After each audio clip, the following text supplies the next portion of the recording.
qui a été interpellé, il se fait des Yopougon là. Personne ne savait. Ni les familles, ni les conseils qui ont été impliqués. Donc, moi, personne là, de nouvelles de ces personnes-là.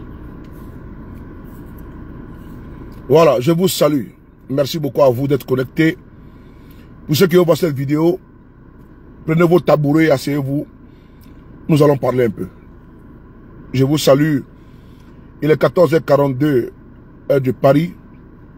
Il est midi 42 heure d'Abidjan. Et donc souvent, il faut faire des vidéos à ces heures-là afin de pouvoir... C'est qui c'est encore là?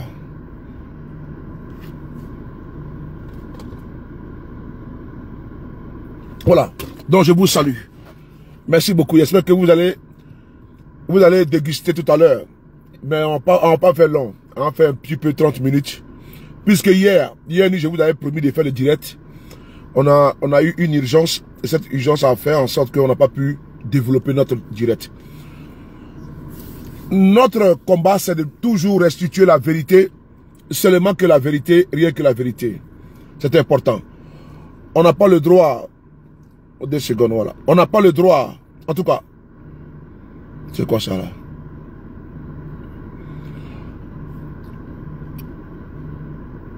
Ah, sur le de Paris, vraiment, Joe.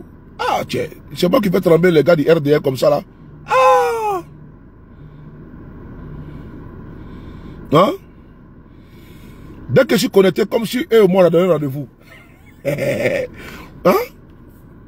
Attends, qui a mis tête de mort, là? Attends. Que Stéphane Ayemene. Ah, tiens, matin, là, tu veux que je rentre dans toi par effraction, mais tu veux, je rentre comment? Est-ce que je t'appelle ici, tiens?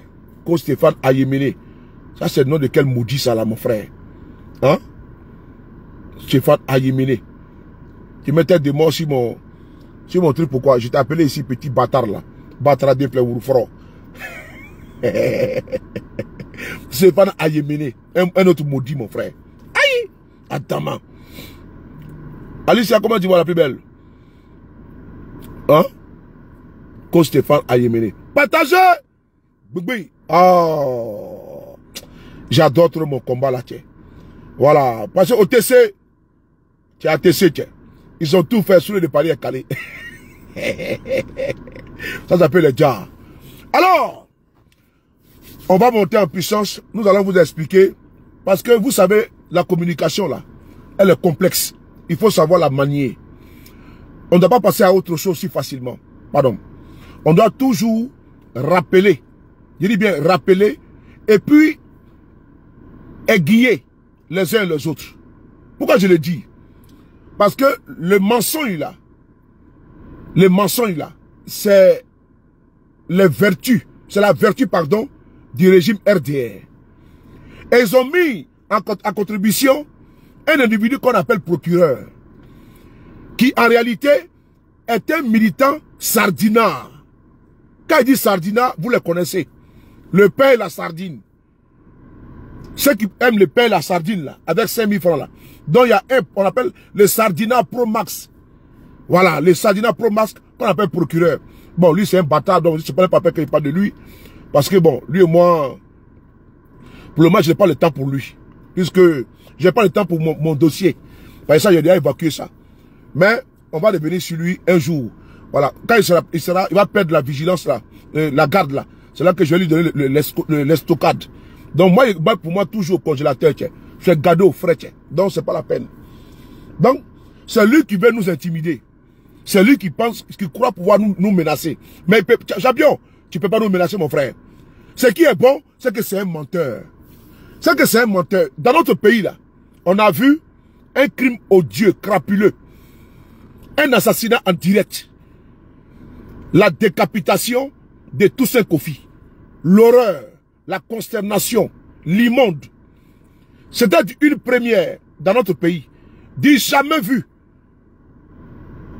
des militants de M. Ouattara, Alassane Dramane Ouattara, ont décapité un jeune.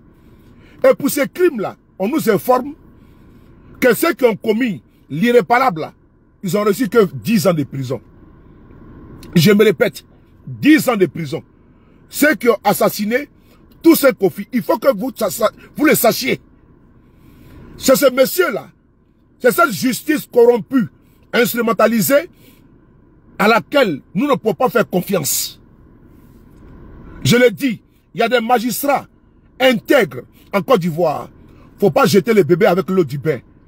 Nonobstant, certains ont décidé de ne plus dire les droits, mais d'être des partisans, d'être des militants, des magistrats qui militent, sont encartés dans des partis politiques qu'on appelle RDR, un parti ethno-tribal, un parti grégaire, rétrograde.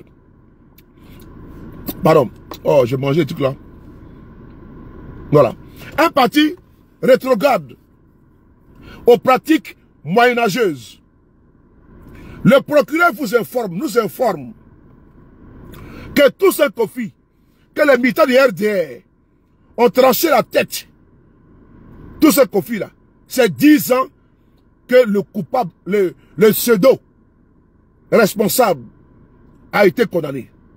Mieux. Il a été condamné à huis clos. À huis clos. On ne sait pas c'est quel tribunal. On va écouter le procureur et puis après on va avancer. C'est pas le procureur, c'est le vassalisé. Attends, on va l'écouter. Il est où là? C'est 1h35. Attends, je crois que c'est 1h35. Je vais me fier à mon chrono aussi. Attends, 1h35. Attends, 1h35 sous le de Paris. Vas-y, CIV, OTP. Voilà. 1h.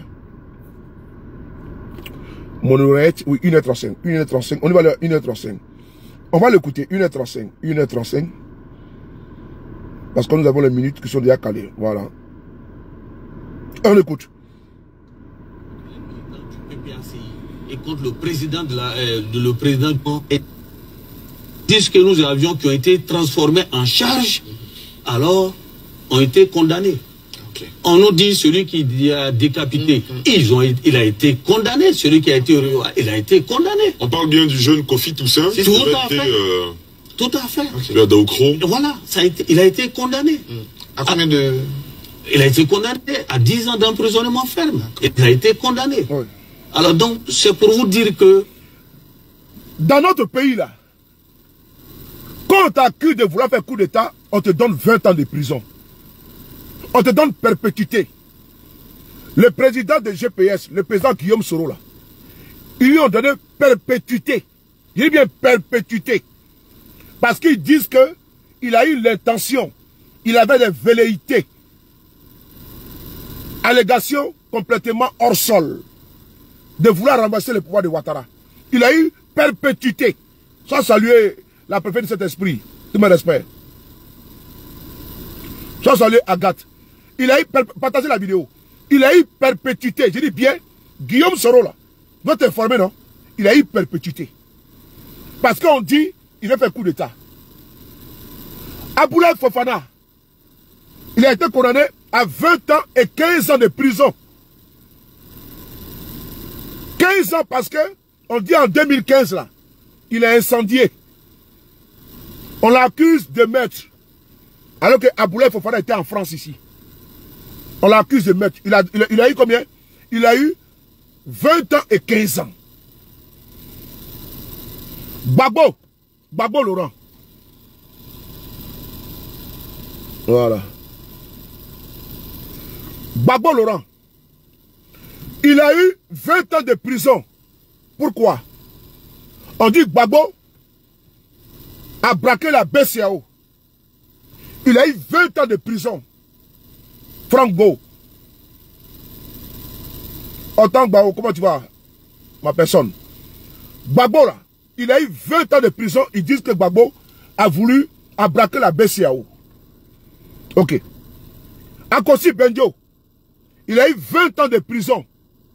Ils disent qu'il a détourné de l'argent à la mairie du plateau. Accusation bidon et farfelue.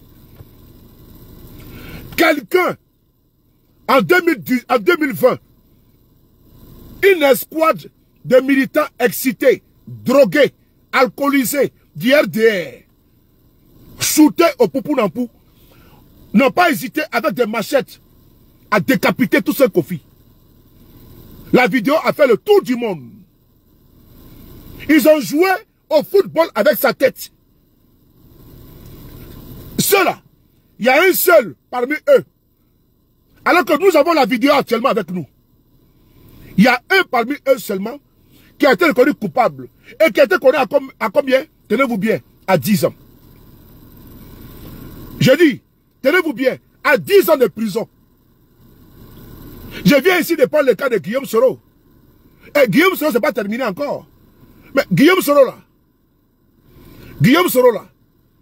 il est condamné également. Mon vieux pas combattre tout mon espère. Bon, le premier Guillaume Soro, il est condamné à 20 ans encore. Et vous savez pourquoi? Parce que Gbagbo Laurent, en 2018,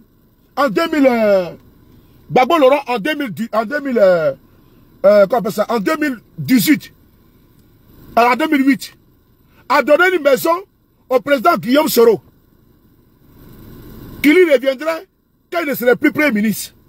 Ouattara a condamné Guillaume Soro à 20 ans de prison. Je dis bien 20 ans. Sarah, comment tu vois Poutine? 20 ans. Pour une maison légalement acquise. Il a donné 20 ans à Guillaume Soro.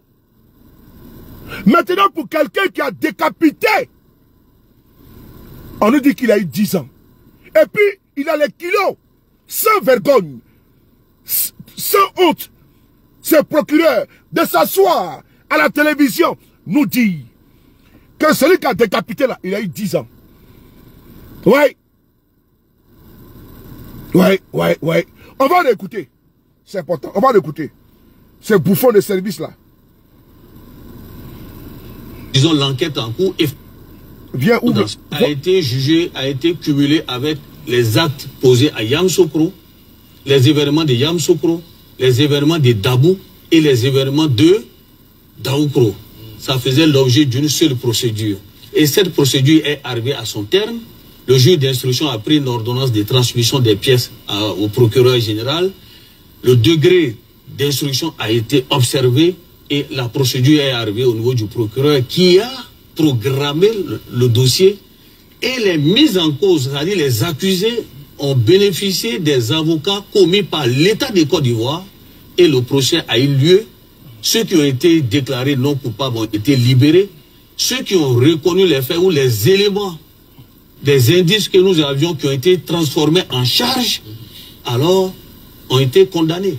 Okay. On nous dit celui qui a décapité, il a été condamné. Celui qui a été il a été condamné. On parle bien du jeune Kofi Toussaint. Tout à fait. Tout à fait. Okay. Voilà, il a été condamné. À combien de... Il a été condamné à 10 ans d'emprisonnement ferme. Il a été condamné. Alors donc, c'est pour vous dire que nous ne choisissons pas des camps. Voilà. Celui qui a décapité tout ça a eu 10 ans de prison. Mais Guillaume Soro, il a 20 ans et perpétuité. Gbagbo a 20 ans. Akossi Benjo a 20 ans. Parce qu'eux sont des hommes politiques. Parce qu'ils ne sont pas d'accord avec le pouvoir de Ouattara.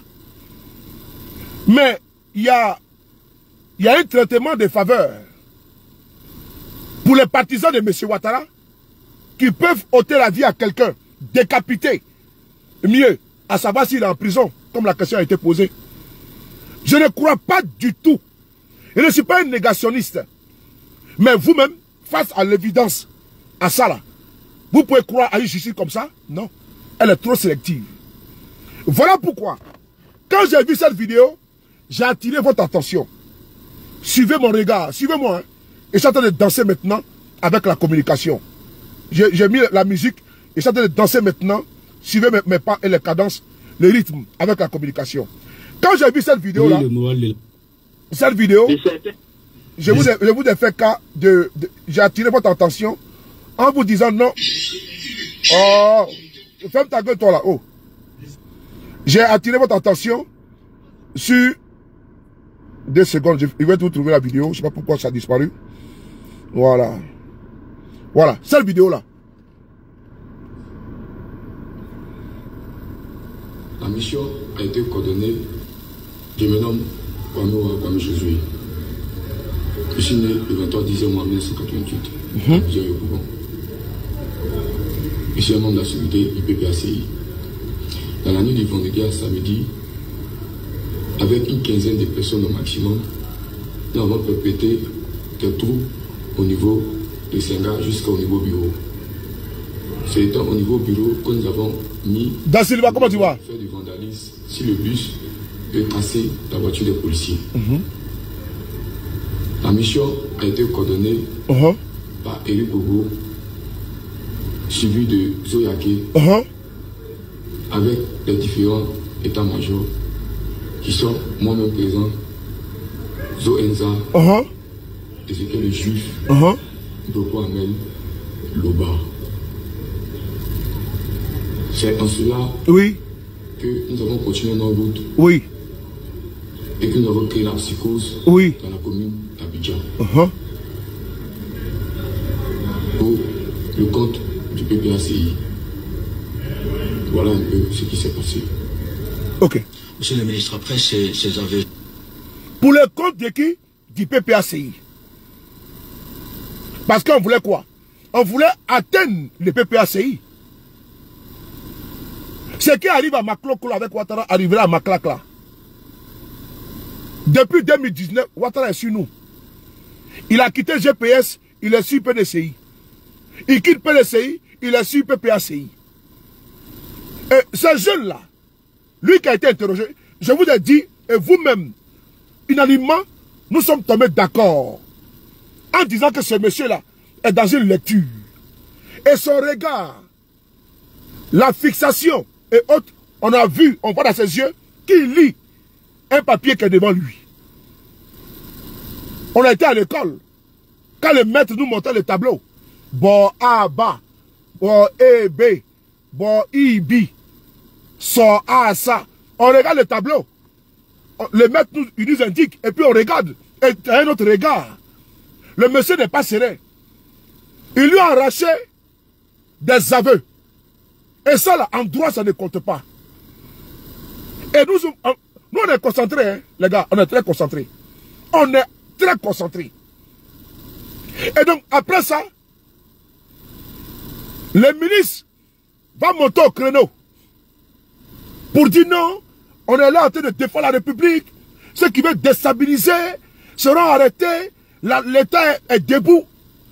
Que de l'intimidation. Parce que des aveux arrachés dans les conditions similaires, ces aveux n'ont pas de valeur juridique. Mais en Côte d'Ivoire, on peut te torturer, comme l'a dit Samba David. On va vous faire jouer la vidéo tout à l'heure. Mais ils ont arrêté à la suite de ça Lida Kwasi Moïse, Kone Boubacar, sans oublier pléthore des militants du PPACI qui coulent aujourd'hui en prison, précisément au bâtiment C. Ils ont retrouvé là-bas les Walina Koulibaly qui sont au bâtiment C, les Innocent Yao, les Macron Premier, tous les jeunes du PDCI là, ils sont au bâtiment C. Tous les jeunes du GPS sont au bâtiment C. Tous les jeunes du PPACI sont au bâtiment C. Je le dis ici encore une fois de plus. Ils sont au bâtiment C.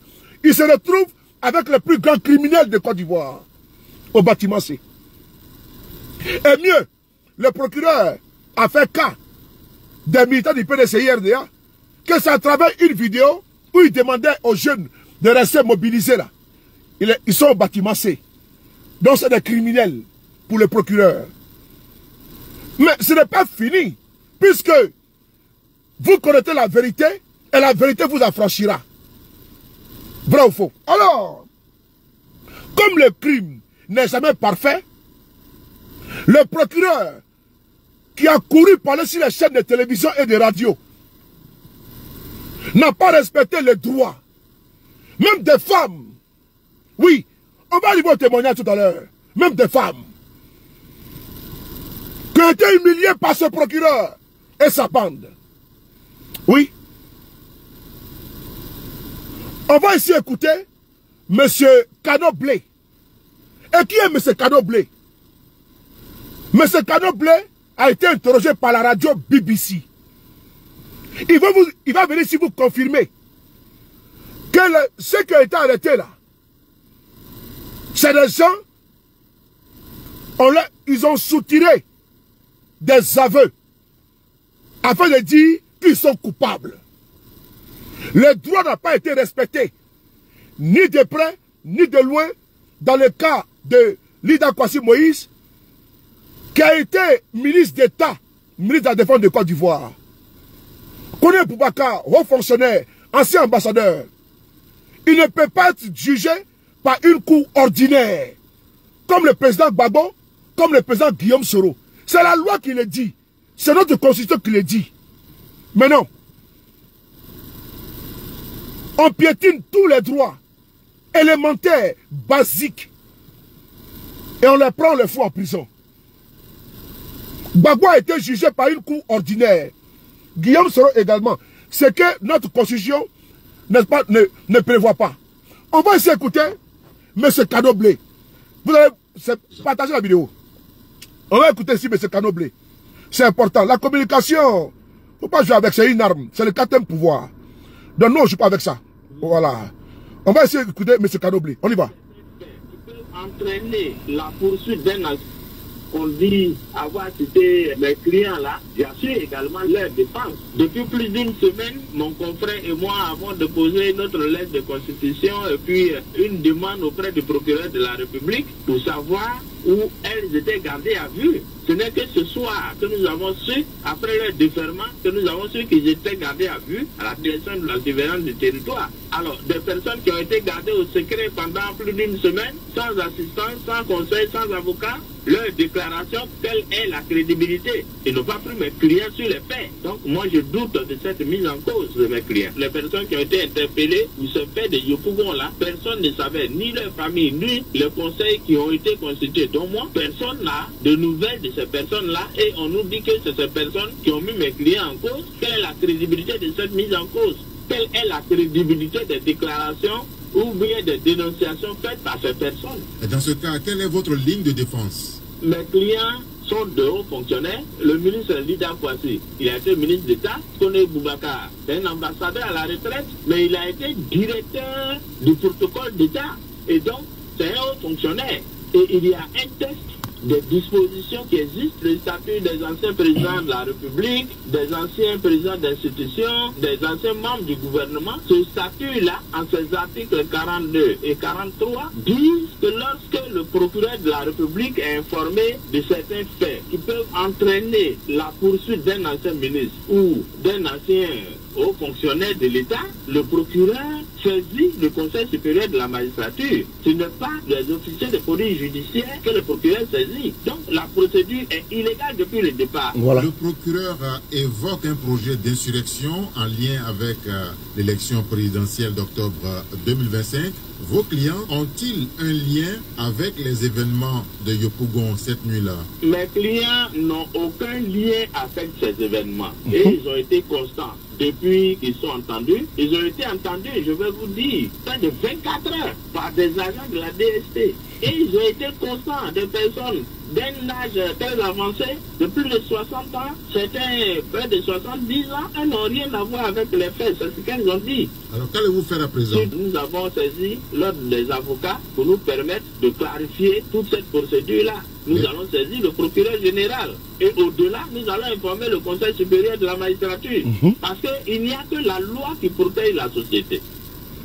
Il n'y a que la loi qui protège la société. Toi qui m'écoutes là, c'est la loi qui te protège. Mais si la loi n'est pas respectée, c'est que tu n'es plus protégé. Quand le procureur devient un délinquant judiciaire, quand le procureur devient une menace judiciaire, une instabilité judiciaire, mais ta vie est en danger. Le procureur que vous voyez là, c'est un voyou. Je dis bien, je pèse mes mots, c'est un voyou. On prend des gens, plus d'une semaine, les personnes sont gardées au secret, elles sont humiliées, leur dignité humaine est touchée. Ibn de London, Cisco le coiffeur. Et le procureur, il accepte ça. Ce procureur-là, c'est un homme sans foi ni loi, Blé Michel. Souvenez-vous dans le cas, tristement, de M. Jacques Mangoua, à Boaké. C'est le même procureur qui était à la base, jusqu'à la mort de Jacques Mangoua. Souvenez-vous, n'oubliez pas. N'oubliez pas. Comment on peut prendre des citoyens La loi là, nul n'est même le procureur lui-même là, il n'est pas au-dessus de la loi. La loi également le frappe. Pendant une semaine, ils n'ont pas accès à leurs avocats. Et d'ailleurs, ce procureur a quelle compétence pour agir à Yopougon?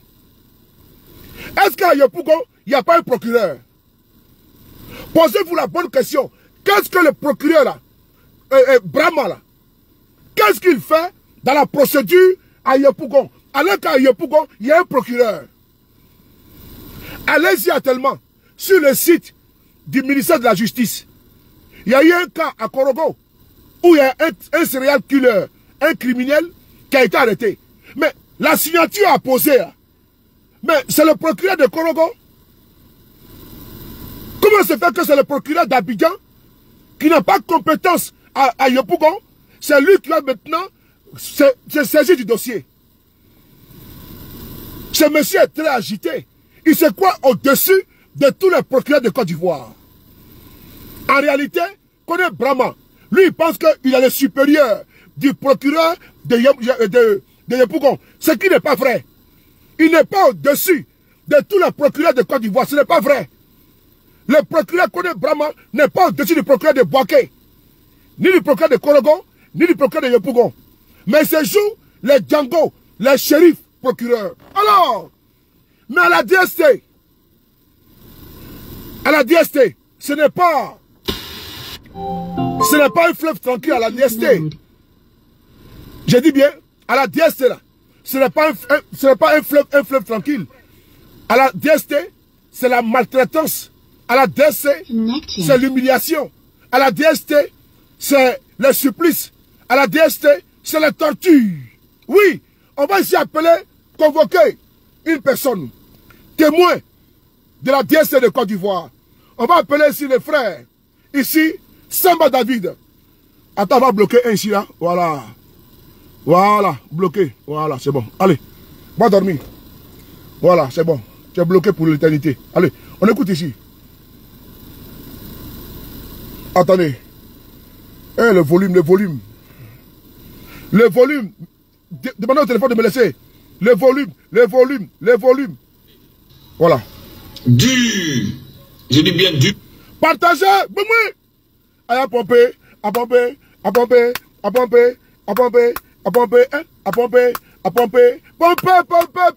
Oh, ça fait longtemps pas pomper. Allez, à pomper. Oui. Voilà. Pomper. Écoutez ici. Dur. Je dis bien dur. Coucher torse nu. Quelque part où ils mettent le climatiseur à un niveau pas possible. Tu es en train de geler et on vient te proposer ta libération en échange d'un mensonge. Si tu n'es pas dur dans la tête et que Dieu n'est pas avec toi, tu craques et tu vas même dire que bateau qui est perdu, tu as volé ça y est dans ta maison. Ils sont venus me dire, voici Mamadou Koulibaly, Aboudraman Sangaré, écoutez, Charles Konabani. Qui étaient des personnes qui tenaient la CNC. Il faut les accuser de vouloir déstabiliser le pays. Écoutez bien Samba David, il est là, il est vivant.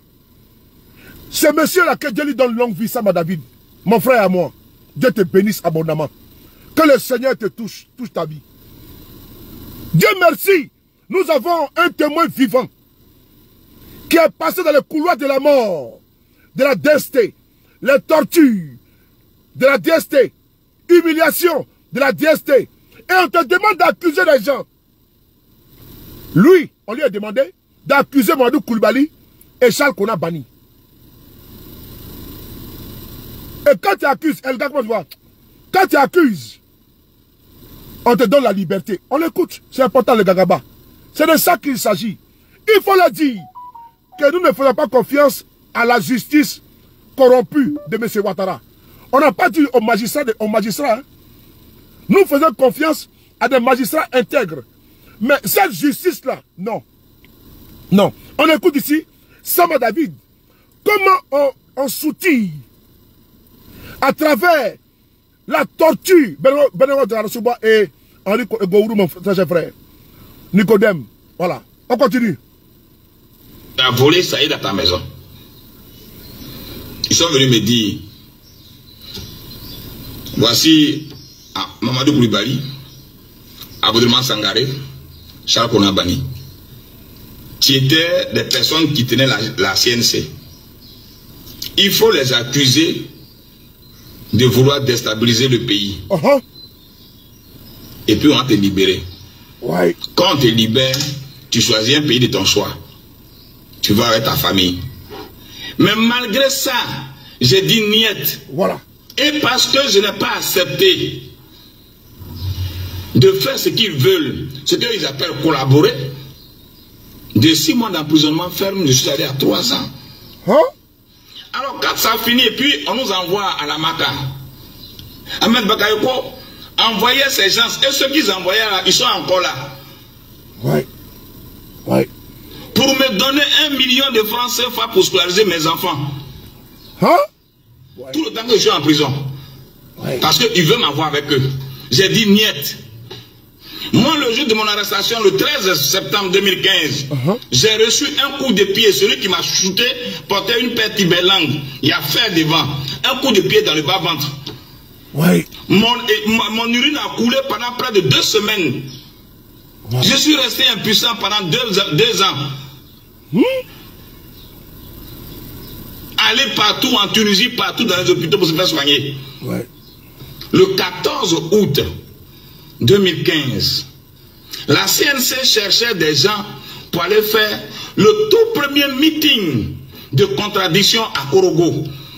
Mais c'est moi qui suis allé faire un meeting à Korogo. Ouais. Le lendemain à 6 h, le préfet de police est arrivé et dit quitter Korogo. On a quitté Korogo Mani Militari. Ouais. Sur toute la pression, les bâches qu'on avait dressées ont été découpées comme des feuilles, des appareils brûlés. Ouais. Ouais. Et c'est moi qui ai dit à RFI que c'est le ministre Gon Koulibaly qui ne veut pas qu'on parle à Korogo.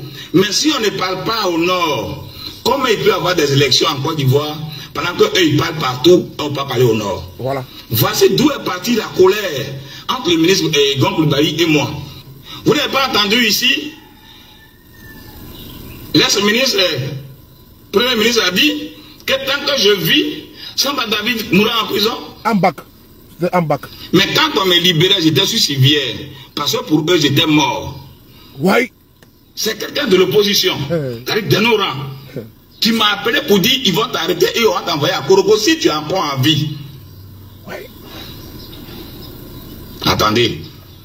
Mais jusque-là, on n'a pas dit le nom de personne. Et effectivement, on m'a envoyé à Korogo. Et effectivement, je suis quitté à Korogo en civière. Je suis civière de moi. Mourant, je suis mort à la Makala. Tout le monde m'a vu mort. C'est-à-dire quelqu'un qui sort mourant de l'hôpital. Il va se faire soigner en Tunisie. Il rentre en janvier-février 2019.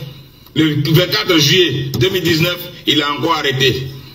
Ouais. Mais aujourd'hui, la seule chose qu'on porte aujourd'hui, c'est le séquelles de notre engagement. Ouais. Tu te réveilles le matin, tu as comprimé. À midi, tu as comprimé. À 16h, tu as comprimé. À 19h, tu as comprimé. Ils sont barbares. Chaque 6 mois, tu es allé en Tunisie pour révision sanitaire. C'est une maladie à vie que je traîne. Je suis insuffisant cardiaque. Eh, Seigneur. Ouais. Merci, Monsieur le Président, de bien vous... Merci beaucoup, merci beaucoup. Samba David, il est insuffisant cardiaque. Tellement qu'ils l'ont torturé. Tellement qu'ils l'ont torturé. Non, c'est des barbares. Si vous voyez que moi, je suis déterminé là, c'est à cause de tout ça. Parce que moi, je suis informé de ça. Samba, c'est un ami à moi, c'est mon frère. On s'appelle au téléphone. Le monsieur a trop souffert dans les mains, entre les mains. Il a trop souffert. Il a trop souffert. Mais il n'est pas le seul, ils sont nombreux. Walina Koulibaly, des GPS, son seul crime, il a une épouse burkinabé. Il va au Burkina Faso. Ils l'ont arrêté. Ils disent qu'il a fait coup d'état avec M. Guillaume Soro. Il a été torturé, battu comme un animal à la DST. Qu'on a lui dit. Privé de sommeil. Pendant des semaines, il a perdu 15 kilos. Ils l'ont jeté à la DS actuellement d'MC Kone. Ils l'ont jeté à la Maka, au bâtiment C. Il a perdu actuellement 20 kilos. Walina Koulibaly. Il a assis sur une chaise. Il ne peut pas dormir. Tellement qu'il est torturé. Moralement, physiquement. Oui. C'est dans ces conditions comme ça qu'ils sont allés arracher les aveux à ses frères. Oui. Moi, je ne crois pas du tout que ce monsieur-là puisse nous dire, lui, ici, ce qu'il a dit là. IPPACI. Dans la nuit du vendredi à samedi, avec une quinzaine de personnes au maximum, nous avons perpétré des troubles. Vous voulez qu'il dise quoi, lui? Lui là, il va dire quoi? Vous voulez qu'il dise quoi? Après avoir subi des séances de torture. Maman Douska Pokora. Vous voulez qu'il vienne dire autre chose? Pendant que ces géoliers sont autour de lui? Vous voulez qu'il dise quoi? Il est sans défense, humilié, bastonné. Et on lui tend une feuille. Il va lire la feuille. Il va accuser tout le monde. Et maintenant, qu'est-ce qui se passe? Il va arrêter Lida Kwasi. Mais vous avez écouté l'avocat? Le procureur était bandit. Il n'a même pas respecté les droits élémentaires de Lida Kwasi et même des prévenus. Parce qu'ils sont présumés innocents. Parce qu'il y a la présomption d'innocence quand je mets le gourou. Jusqu'à ce que la justice te condamne, tu es présumé innocent. Aux États-Unis. Mais il y a des gens qui font 30 ans en prison, 20 ans en prison, et plus tard, l'ADN les disculpe. On vient nous brandir quelqu'un à la télévision, une justice spectacle. Et on nous dit, c'est eux qui ont brûlé. Mais vous, de vous à moi, quelle justice équitable, indépendante, a siégé? Mais le président Gbagbo Laurent, il a même dit que s'il était en Côte d'Ivoire, mais il serait encore en prison. Mais Gbagbo a eu la chance que parce qu'il était à la CPI, sinon Gbagbo allait rester en prison là-bas à la CPI, hein, et en Côte d'Ivoire. Hein, parce que la même justice là, la condamne à combien? À 20 ans. Donc si Gbagbo était en Côte d'Ivoire là, mais c'était la peine de mort. Mais Guillaume Soro, il lui a donné perpétuité. Guillaume Soro là, il lui a donné perpétuité. Perpétuité, perpète. Perpète. Hein? Et Gbagbo Laurent. Mais lui, ça allait être la guillotine. C'est dans ces conditions-là qu'ils ont arraché des pseudo-aveux. Mais ce n'est pas terminé. Ce n'est pas terminé. On va écouter les avocats qui ont tenu une conférence de presse. Mais ils ont fait des révélations effroyables. Des femmes qui ont été humiliées. Ah Seigneur. Des femmes qui ont l'air menstrues. Elles sont traitées comme des criminels. Seigneur. On va écouter ensemble. C'est cette justice-là que l'on veut changer. Parce que cette justice, elle n'a pas de confiance, elle n'assure pas confiance, elle ne rassure pas. Cette justice, elle menace. Le droit doit protéger tout le monde. On va essayer d'écouter les avocats. Les personnes étaient exécutées. Malheureusement, jusqu'à ce qu'on se rende compte, c'est que jusqu'au lundi matin, nous avons été informés, j'ai été informé de ce que nos clients étaient en train de sortir de la préfecture de police et on ne connaissait pas leur destination parce que je n'ai pas été informé suivant le circuit officiel.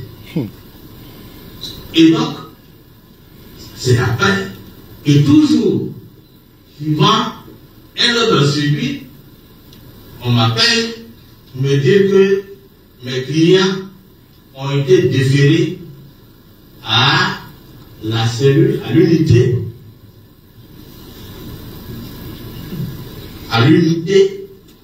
spéciale, l'unité spéciale antiterroriste. C'est-à-dire qu'un avocat qui est censé accompagner son client dans une procédure. L'avocat, lui, l'apprend à travers ses canaux, ses circuits, que ton client a été envoyé ici. Hein. Pendant une semaine, l'avocat lui-même, il n'a pas le droit de voir son client. Oui. Il écrit au procureur que la loi, le droit, la constitution me donne droit d'assister mon client. Le procureur fait vie ignorer. On balance les prévenus, les retenus, ou de garde à vue en garde à vue, sans assistance d'un avocat. Et c'est ça qu'on vient nous dire que Lida Kwasi est coupable, que les jeunes du PPACI qui ont été arrêtés sont les véritables coupables. Moi, je ne crois pas à ça. Pourquoi interdire les avocats d'assister les clients et que la procédure se fasse dans les normes? Pourquoi? Pourquoi? Qu'est-ce qu'on veut cacher? Si vous avez une évidence, si vous avez les preuves indéniables, indiscutables, qui sont vraiment les coupables, mais il y a une transparence, il n'y a rien à cacher. Mais on interdit les avocats d'assister les clients et on court en face d'une chaîne de télévision pour nous dire on les a arrêtés parce qu'ils sont responsables. De qui se moque-t-on là?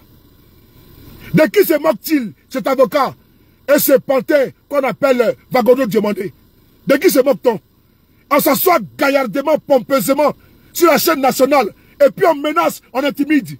Vous prenez pour qui là? Vous pensez que vous faites pas à qui? À qui? Comme Vagono Diomandé. C'est dans le cas d'animal ça. On va continuer. Unité spéciale antiterroriste. Cette cellule est située, cette unité est située à la 7e branche au 2 plans. Je me suis rendu dans la précipitation. J'étais seul finalement ce jour-là, mais on n'a pas été informé avant, donc on ne pouvait pas tous être là. Et donc, je suis allé à l'unité spéciale. Et lorsque je suis arrivé, j'ai été surpris d'apprendre sur place que ceux qui avaient été arrêtés une semaine auparavant et pour lesquels nous avions également été constitués, étaient présents et qu'on était en train de leur signifier leur inculpation. Alors, la parenthèse que je vais ouvrir, c'est que lorsque ces premières personnes ont été interpellées, nous avons été constitués et notre constitution a été portée à la connaissance du procureur de la République suivant un courrier qui a été déposé à son secrétariat. Voilà. Nous lui avons demandé de nous donner le lieu où la garde à vue de ces personnes était exécutée. Malheureusement, jusqu'à ce qu'on se rende à l'unité pour le déferlement qui a été fait pour le ministre Lida Kwasi et Excellence Tony Bouaka, jusqu'à cette date, le procureur ne nous avait jamais dit où ils étaient gardés à vue. Voilà. Et donc, pendant un procureur qui ne dit pas aux avocats où leurs clients sont gardés à vue, mais c'est un bandit, c'est un voyou, c'est un délinquant. Il fait quoi avec la toge? C'est un procureur Koulouna. C'est un procureur microbe. C'est un procureur Nyamoro. Ce n'est pas un procureur. C'est un voyou, c'est un délinquant, c'est un Koulouna qu'on a pu la mis là-bas. Sinon, est-ce qu'un procureur peut cacher à ses clients, à un avocat, qui lui demande que je suis l'avocat de tel monsieur? Mais le procureur cache les personnes qu'il a kidnappées d'ailleurs. Et ce monsieur, il est habitué à cela, à kidnapper les gens. Mieux, il est venu ici porter la responsabilité pleine et entière. Que c'est lui qui envoie des gens encagoulés pour aller enlever les gens. Il a dit sur LCI que c'est lui qui envoie des gens encagoulés pour aller fracasser les portes des gens. Celui-là, c'est Kouloura là. Est-ce qu'on peut lui faire confiance? C'est un procureur délinquant. Oui. Oh, c'est ça là que notre justice a produit, pardon. C'est ça là que notre justice a formé, que nos écoles a formé. Moi, je ne crois pas. Je ne suis pas sûr que les éminents juristes, des éminents hommes de droit qui ont formé la crème, ont pu produire une telle nullité. Oui, parce qu'on ne peut pas produire ça dans nos écoles. Quelqu'un qui n'a pas de dignité, ni probité morale, quelqu'un qui n'est pas exemplaire, qui n'a pas d'honneur, parce qu'il a prêté serment de dire le droit, rien que le droit, seulement que le droit. Mais il s'est transformé en un vil kidnappeur, avec des encagoulés qui kidnappent les gens en Côte d'Ivoire. Et il a l'outrecuidance, l'étoupé, de venir sur une chaîne de télévision, porter la responsabilité. Et il pense pour nous menacer. C'est salopard. Je le dis avec force que c'est un salaud. Le procureur Kone Brahma est un salopard. Il ne mérite pas mon respect. Les actes qu'il pose, il ne mérite pas mon attention. Je n'ai pas de mots durs pour le qualifier. Je vais être un peu courtois. Mais quand tu as fait une souillure morale, physique, intellectuelle, quand tu as fait à la déchéance personnifiée, quand tu as fait au déshonneur, il faut peser les mots. Je n'ai pas profané ma bouche. Si un homme aussi sale, sans vergogne, une crapule,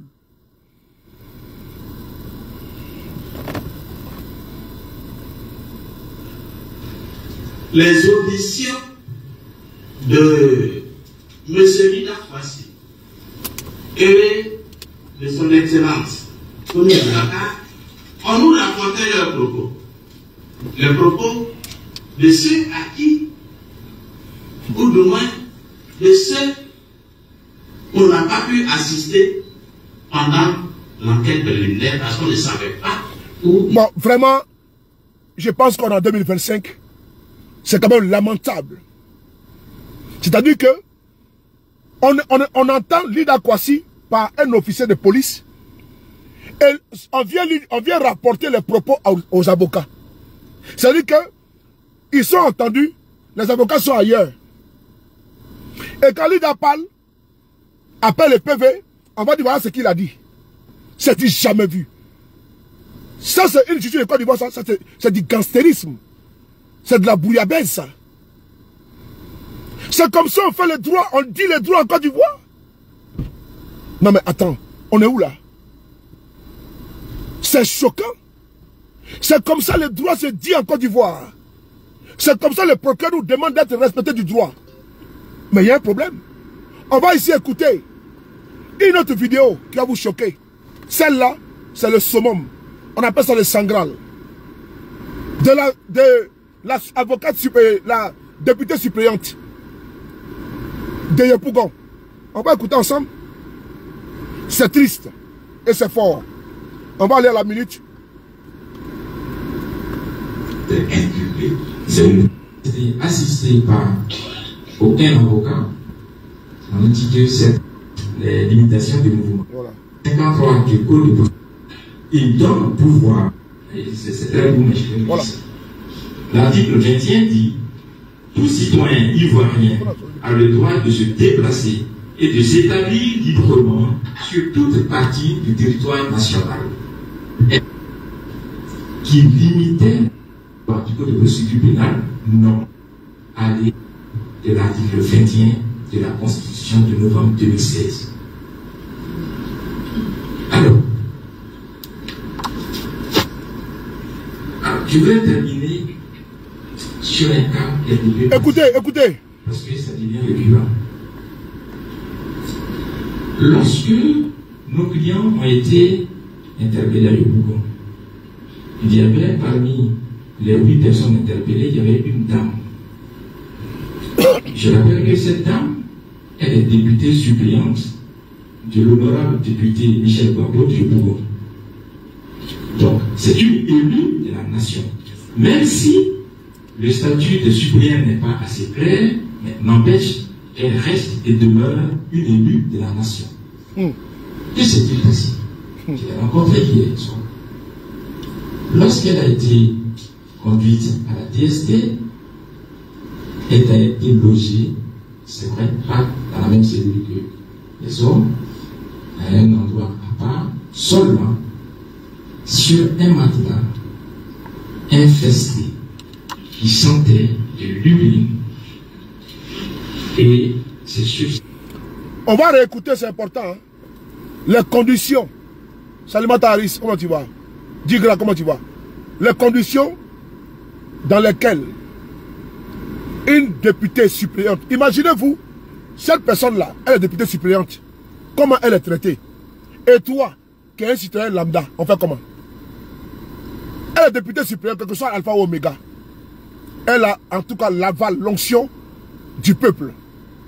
Mais toi, le lambda, regardez comment elle est traitée. Et surtout une femme. Imaginez-vous les hommes. Imaginez-vous les hommes. Si on arrive à faire ça au bois vert, imaginez-vous le traitement du bois mort. Si on arrive à faire ça à une femme, imaginez-vous le traitement à qui? À un homme. Référez-vous à la vidéo de Samba David que vous avez écouté tout à l'heure. On va écouter. Député Michel Gbagbo du Bourg. Ludovic. Donc, c'est une élue de la nation. Même si le statut de suppléant n'est pas assez clair, mais n'empêche, elle reste et demeure une élue de la nation. Que s'est-il passé? Je l'ai rencontrée hier soir. Lorsqu'elle a été conduite à la DST, elle a été logée, c'est vrai, pas dans la même cellule que les hommes, à un endroit à part, seulement sur un matelas infesté qui sentait de l'urine. Et c'est sur ça qu'elle devait se coucher. Ouais. Avec toute la décence et tout le respect dû aux femmes. Vous savez, beaucoup de choses peuvent se passer. Elle m'a raconté. Et avec l'émotion, elle a eu ses menstrues. Et elle a demandé à ce qu'on lui apporte des serviettes hygiéniques. Ce qui lui a été refusé. Hey. Elle a ses menstrues. Elle demande qu'on lui envoie les serviettes hygiéniques. Ils lui ont refusé. On est en Côte d'Ivoire en 2025. Précisément au mois d'août. On n'est pas en 1970. Hein. On est en 2025. Sous Alassane Ouattara. C'est triste. C'est grave. C'est inhumain. C'est dégradant. Et vous allez voir ce que la dame va utiliser pour se protéger. Les femmes de Côte d'Ivoire, bénédiction divine. La prophète d'esprit, qu'on a dit, Da Silva, Maman Valentine Aoulou. Voilà comment les femmes sont traitées sous le pouvoir de Ouattara. Les femmes du RHDP, voilà ce qui se passe. C'est votre soeur. C'est important. Voilà comment elle est traitée. C'est votre fille. Même quand on est prévenu, on a des droits. Même quand on est prisonnier, on a des droits. Il dit, même le prisonnier a des droits. À peu près raison, une personne qui est présumée innocente, qui n'a pas été jugée et qui n'a pas de condamnation. Ce n'est pas normal. Qui peut accepter ça? Femme de Côte d'Ivoire. Qui peut accepter ça? Femme d'Afrique. Qui peut accepter ça? Femme du monde. Personne. Ce n'est pas acceptable. C'est dégradant. C'est humiliant. C'est inhumain.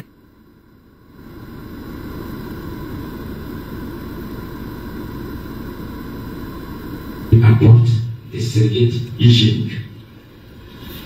Ce qui lui a été refusé.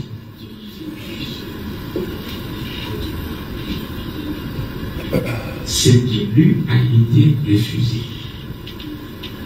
Vous imaginez donc une dame incarcérés, qui vit dans des conditions de détention pareilles. Et elle ajoute, j'ai été obligé de déchirer le matelas infesté pour me servir de serviette hygiénique. Cela, on appelle ça, ce sont des actes dégradants qui touchent à la dignité humaine. C'est inacceptable. Oui, attendez. Et ça, du point de vue de droit, c'est passible de crime contre l'humanité parce que ça touche à la dignité humaine. Faites très attention. Et je voudrais ajouter à ce cas. Vous l'avez entendu, non? L'avocat parle à visage découvert. La Côte d'Ivoire est en danger. Hein. Et ça, je le dis encore une fois de plus. On ne peut pas accepter ça. On ne peut pas admettre ça. Oui. Barack Obama disait, l'Afrique n'a pas besoin d'hommes forts. L'Afrique a besoin d'institutions fortes. Parce que si on a des hommes forts, quand ces personnes meurent, parce qu'elles sont mortelles, les systèmes s'écroulent. Il faut avoir des systèmes forts. Martinez Fatima, ma petite soeur. Mais si on n'a pas ça là, tout s'écroule. Normalement, si on avait des institutions fortes là, c'est des sanctions qui tombent systématiquement. Immédiatement. Mais ce n'est pas le seul cas. Il y a une dame, il va dire encore son témoignage, qui a été arrêtée parce que son mari est PPACI. Son mari a tenu un meeting au nord de la Côte d'Ivoire. Ils sont rentrés chez elle. Elle était en robe de chambre. Elle a été humiliée par les encagoulés du procureur. Et puis lui nous demande de le respecter. Non, tu ne mérites pas un respect. Tu es une poubelle. Et la poubelle, elle est bonne. Tu es le bas de la poubelle. Tu envoies des gens aller chez une femme pour aller prendre son mari. Un procureur qui est à l'afflux, pardon, des commentaires de Facebook, des vidéomans de Facebook, des hommes politiques de l'opposition. Il sait seulement comment on fait meeting. Il est là pour écouter jusqu'à la fin. On fait vidéo, il est là jusqu'à la fin. Tu dis un mot net, il envoie les accagoulés pour t'enlever. Mais regardez là, la femme là, il a envoyé des gens, ce qu'ils vont faire de la femme. Ce monsieur-là sera mis en prison. Connaît Brahman. Je le jure devant Dieu. Ce procureur-là, il n'est pas au-dessus de la loi, il est en dessous comme nous tous. On est tous justiciables. On va l'enfermer. On va l'enfermer. Champion, regarde en face. On va t'enfermer. Aujourd'hui, tu es procureur. Tu n'as pas tout permis. Non. Voilà pourquoi nous on dit, on veut des décisions fortes. Parce que normalement, tu dois être sanctionné. Normalement. Mais comme c'était tes petits copains, tes amis qui t'ont nommé, là ils te protègent pour l'instant. Mais pour combien de temps?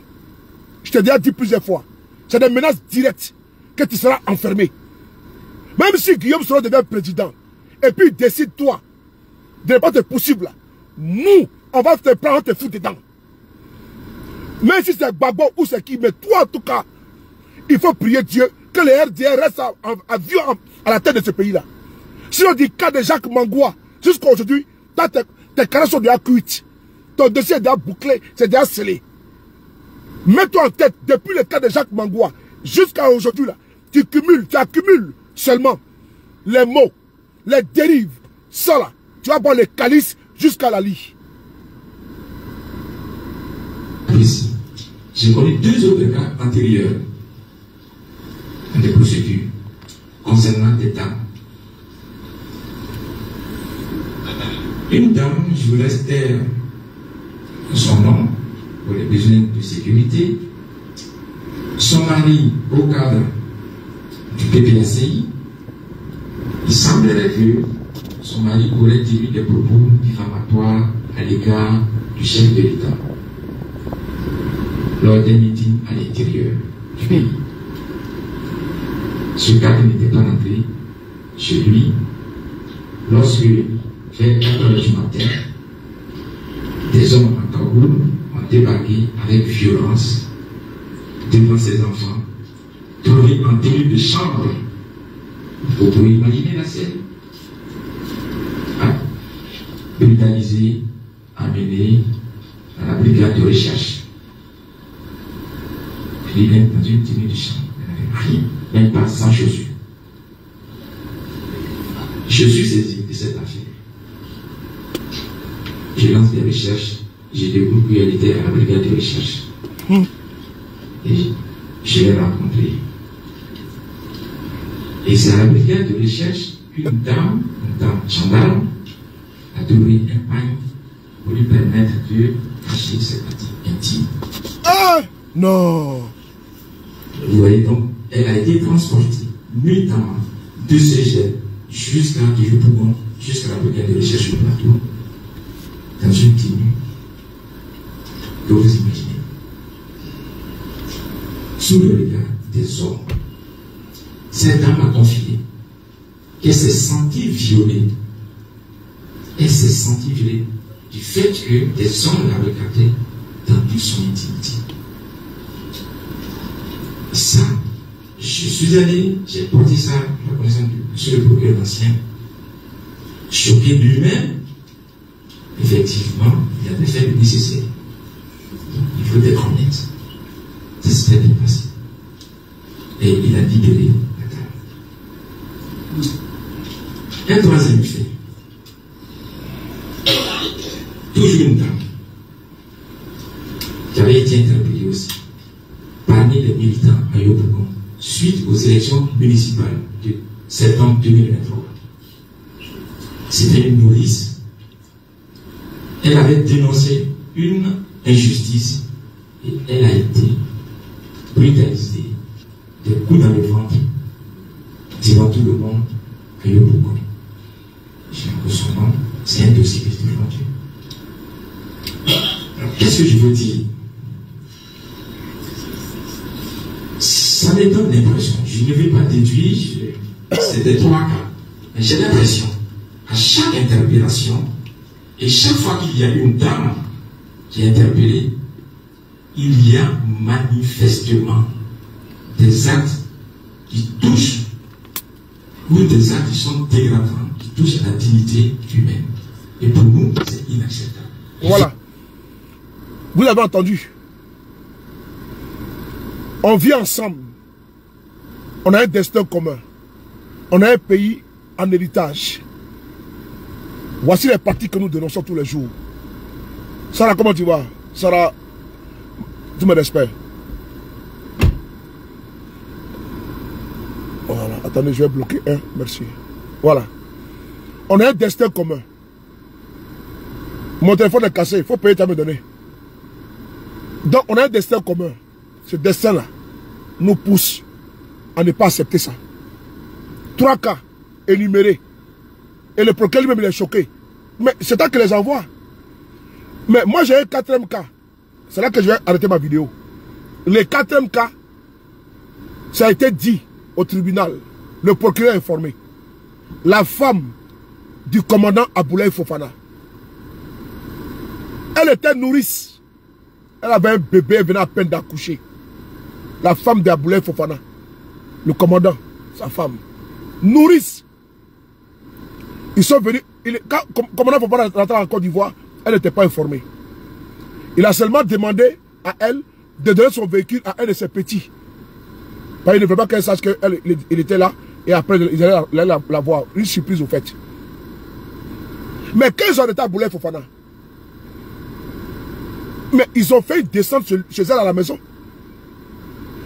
Ils l'ont séparé de son enfant pendant 3 ans. Au commissariat, à la DST là-bas, l'enfant pleurait. Il veut têter. Ils n'ont pas accepté. Ils n'ont pas accepté. Que l'enfant la puisse têter l'aile de sa maman. Oui. Ils ont arraché, ils ont séparé la mère et l'enfant. Pendant 3 ans, alors que l'enfant était nourrice. Dernièrement, elle a été jugée. Il n'y avait pas de preuves. C'est comme les marabouts qu'ils ont arrêtés là. Il n'y a pas de preuves. Ils l'ont libéré. Il dit bien, ils l'ont libéré. La femme d'Abdoulaye Fofana aussi également, comme elle a fait 3 ans en prison, ils l'ont condamné à 3 ans pour couvrir le temps qu'elle a passé en prison. Je me répète, puisqu'il n'y a pas de preuve contre elle, il ne faut pas la libérer pour dire qu'elle est innocente. Il n'y a aucune preuve, il n'y a pas d'élément factuel, concordant, qui étaye une velléité de coup d'État, ou un projet de coup d'État, où elle est complice. Non. Donc ils l'ont condamné à 3 ans, et donc ça a couvert les 3 ans qu'elle a fait en prison, ils l'ont libéré. Voici notre pays dans lequel nous sommes. Et nous on se bat pour que ça change, pour que tout le monde, on puisse vivre en paix. Moi je peux donner en héritage à mes enfants un tel pays, où c'est comme le Far West à l'époque aux États-Unis, où chacun est là-bas, on fait ce qu'on veut, et puis bon, il n'y a pas de... Voilà. Même le procureur lui-même qui est censé être un homme intègre, un homme indépendant, mais c'est un corrompu. C'est un escroc. C'est quelqu'un qui passe le temps à se faire soudoyer, à recevoir des enveloppes d'argent. Donc c'est normal. C'est un corrompu, fiefé et compulsif. Voici ici, de façon triviale, ce qui s'est passé ici, dans ce dossier, avec Lida Kwasi, qui est aujourd'hui en prison. Kone Baka qui est en prison. Mais il n'est pas le seul, il l'a retrouvé là-bas. Les El Mamadou Traoré, les Kando Soumaoro, les Kader Doumbia. Il y a maintenant 8 ans, il est en prison. C'est un proche de M. Guillaume Soro. Il fut chauffeur de Alassane Ouattara. Kader Doumbia est en prison là. Il fut chauffeur d'Alassane Ouattara. Ils ont trouvé dans son véhicule un talkie-walkie.